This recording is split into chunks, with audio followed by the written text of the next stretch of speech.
জায়গাতে পুলিশের টহলদারি চলছে। স্থানীয় যারা বাসিন্দারা রয়েছেন তারা বলছেন এই যে আবারও 144 ধারা জারি করা হয়েছে, তার ফলে আজকের দিনে অর্থাৎ এই যে সরস্বতী পুজোর দিন, সেই সরস্বতী পুজোর দিনে কোথাও গিয়ে সন্দেশখালীর বাসিন্দারা যারা ছোট ছোট বাচ্চারা রয়েছে তারা কিন্তু কোথাও গিয়ে এই আনন্দটা উপভোগ করতে পারছেন না।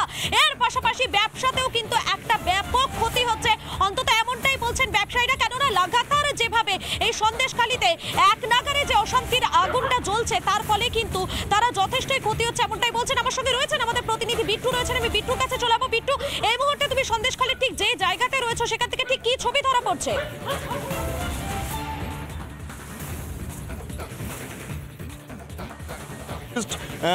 পার্থ দেখাচ্ছে সবজির দোকান। আমি কেন সবজির দোকান বলছি, কারণ কিছুক্ষণ আগে এই দোকানের সামনেই 144 ধারা জারি করে দেওয়া হলো এবং এক্ষেত্রে দাঁড়িয়ে একটি নোটিশ টাঙিয়ে দেওয়া হয়েছে এবং গুরুত্বপূর্ণভাবে এই যে নোটিশ টাঙানো হচ্ছে তার জেরে আবার নতুন করে হয়তো দোকানপাট চালাতে কিছুটা সমস্যা পেতে হবে। প্রথমে ছবিটা দেখাবো যে এই নোটিশটা টাঙিয়ে দিয়ে যাওয়া হয়েছে এবং এখানে স্পষ্ট উল্লেখ রয়েছে 7টি গ্রাম পঞ্চায়েতের মোট 19টি জায়গাতে এই মুহূর্তে 144 ধারা জারি রয়েছে। গতকাল রাত্রির 11:45 থেকে এই 144 ধারা জারি হয়েছে, যেটা 19 তারিখ রাত্রির 12টা পর্যন্ত থাকবে। কিন্তু এক্ষেত্রে দাঁড়িয়ে যারা ব্যবসায়ীরা রয়েছেন, মহিলারা, তুমি জানো সন্দেশখালীর মহিলারা যেভাবে আন্দোলন গড়ে তুলেছেন এবং সেক্ষেত্রে দাঁড়িয়ে ওমেন এম্পাওয়ারমেন্ট যেটা বলা হয় সেই বিষয়টা বারবার উঠে এসছে এবং এক্ষেত্রে দাঁড়িয়ে মহিলা ব্যবসায়ী রয়েছেন।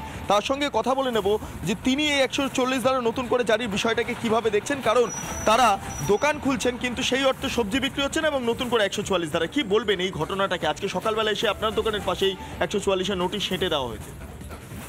দেখুন, কদিন তো 144 ধারা চলছিল, তবুও ওই সকালে করে দোকান খোলা হতো, কিছুক্ষণ খোলার পরে আবার বন্ধ করে দেওয়া হতো। 10টার মধ্যে, সকাল 10টার মধ্যে বন্ধ করে দেওয়া হতো, আবার সন্ধেবেলা ওই 7টার মধ্যে বন্ধ করে দেওয়া। কিন্তু একটা দোকানে যদি এই টাইমটার মধ্যে কতটুকু আর বেচে কেনা হবে, কতটুকুই বা লোকজন আসবে? আর এই ঝামেলার জন্য তো লোকজন আসছেই না বিশেষ করে।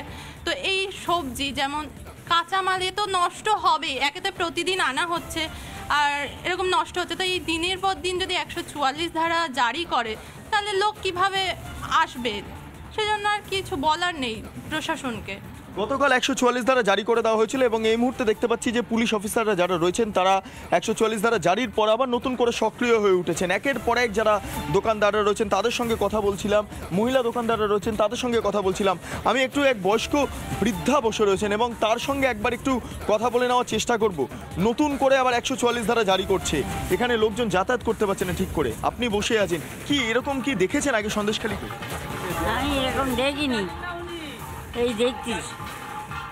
কি বলবেন? আমাদের বয়সে এরকম দেখিনি, এই এখন দেখছিস।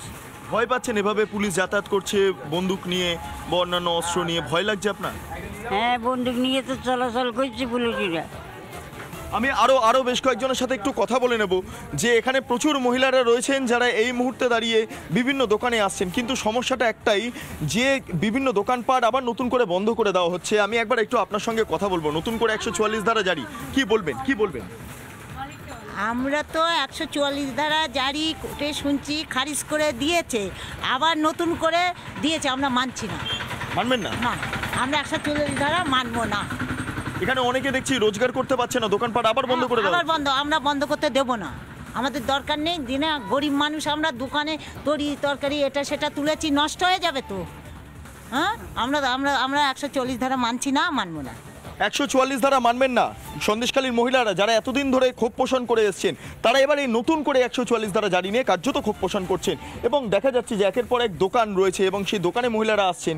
গুরুত্বপূর্ণভাবে কিছুক্ষণ আগে আমি দেখছিলাম যে এখানে একটি চিকিৎসালয় রয়েছে, কিন্তু 144 ধারা নতুন করে জারি হওয়ার পর এখনও পর্যন্ত সেই অর্থে ডাক্তার এসে পৌঁছাননি। কিন্তু এখন আমরা একটু খতিয়ে দেখবো যে ডাক্তার এসে পৌঁছেছেন কিনা, কারণ বিভিন্ন ক্ষেত্রে এখানে চিকিৎসা ব্যবস্থাতেও একটা সমস্যা পরিস্থিতি তৈরি হচ্ছে, সমস্যার বাতাবরণ তৈরি হচ্ছে। একবার একটু কথা বলে নেবো। এখানে একজন মহিলাই বসে রয়েছেন এবং তার সঙ্গে কথা বলবো।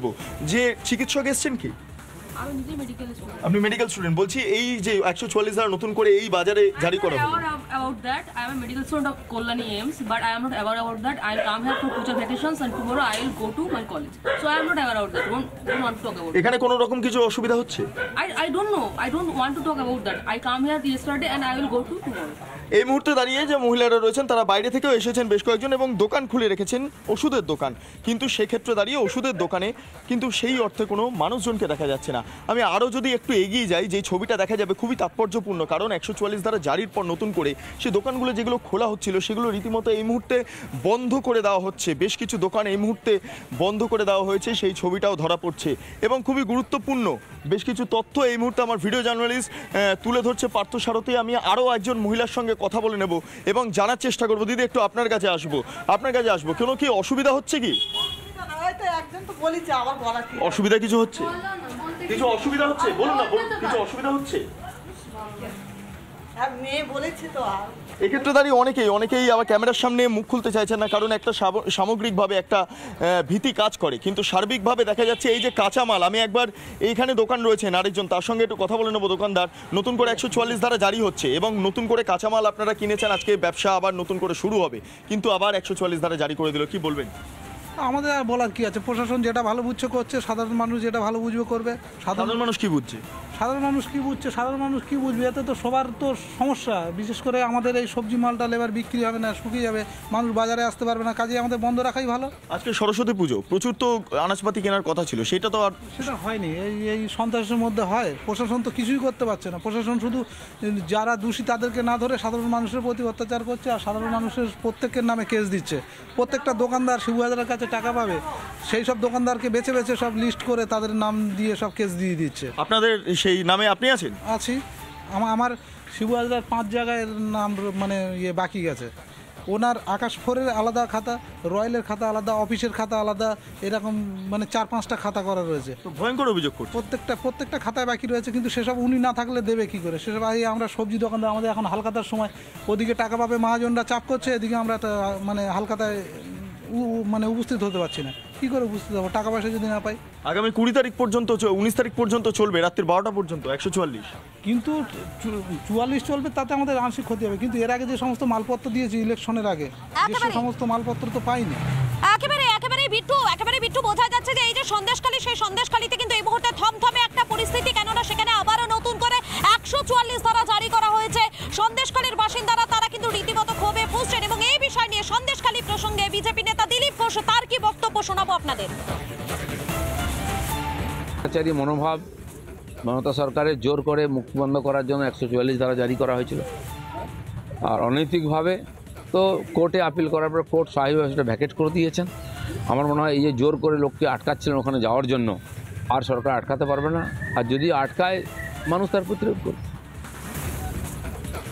আপনাদের শোনালাম দিলীপ ঘোষ, তিনি ঠিক কি বলছেন, তার কি বক্তব্য, সেই বক্তব্য আপনাদের শোনালাম। এবং এই যে সন্দেশখালী, যেখানে এই মুহূর্তে আমি রয়েছি, সেই সন্দেশখালীতে কিন্তু একটা চাপা উত্তেজনা রয়েছে। তবে আজ সরস্বতী পুজো এবং সেই সরস্বতী পুজোর দিনে আমি দেখানোর চেষ্টা করছি, মাইকিং চলছে, আমি দেখানোর চেষ্টা করছি। এইদিকে আমার ভিডিও জার্নালিস্ট মোহিতকে বলবো ছবিটা দেখাতে। টোটোতে করে যে মাইকিং করা হচ্ছে, সেই মাইকিং এর ছবিটা এই মুহূর্তে আমি তুলে ধরছি। কোন রকম ভাবে আপনারা এই 144 ধারা ভাঙার চেষ্টা করবেন না। মনে রাখবেন, নতুন করে 5টি জায়গায় 144 ধারা জারি করা হয়েছে প্রশাসনের পক্ষ থেকে। মনে রাখবেন, প্রশাসনের পক্ষ থেকে সন্দেশখালী ফেরিঘাট, সন্দেশখালী ত্রিমণি বাজার, সন্দেশখালী পাত্রপাড়া, খুলনা ফেরিঘাট এবং ভোলাখালী ফেরিঘাট, এই 5টি জায়গায় নতুন করে 144 ধারা জারি করা হয়েছে। তাই সমস্ত গ্রামবাসী বৃন্দদের কাছে বিশেষভাবে অনুরোধ করা হচ্ছে যে কোনো রকম ভাবেই শান্তি শৃঙ্খলা ভাঙার চেষ্টা করবেন না। মনে রাখবেন, 5 জনের অধিক জমায়েত করবেন না বা জমায়েত হবেন না। এটা প্রশাসনের পক্ষ থেকে সমস্ত গ্রামবাসী বৃন্দদের কাছে বিশেষভাবে অনুরোধ করা হচ্ছে। আমি যে ছবিটা এই মুহূর্তে তুলে ধরছি, যে ছবিটা রিপাবলিক বাংলা দর্শকদের দেখাচ্ছি, সন্দেশখালীতে সেখানে টোটোতে করে মাইকিং চলছে, সর্বসাধারণের কাছে 144 ধারা যে জারি রয়েছে সেই বিষয়টি কিন্তু জানানো হচ্ছে। সেই ছবিটা দেখানোর চেষ্টা করছি। মোট যে কয়েকটি জায়গাতে 144 ধারা জারি রয়েছে সেই বিষয়গুলো কিন্তু উল্লেখ করা হয়েছে। 5 জনের বেশি, আরো একবার জানাবো, 5 জনের বেশি জমায়েত করা যাবে না, এই সমস্ত বিষয়গুলো কিন্তু জানানো হচ্ছে। টোটোতে করে পুরো যে রাস্তা, সেই রাস্তাতে কিন্তু এই মুহূর্তে মাইকিং করা হচ্ছে। আমরা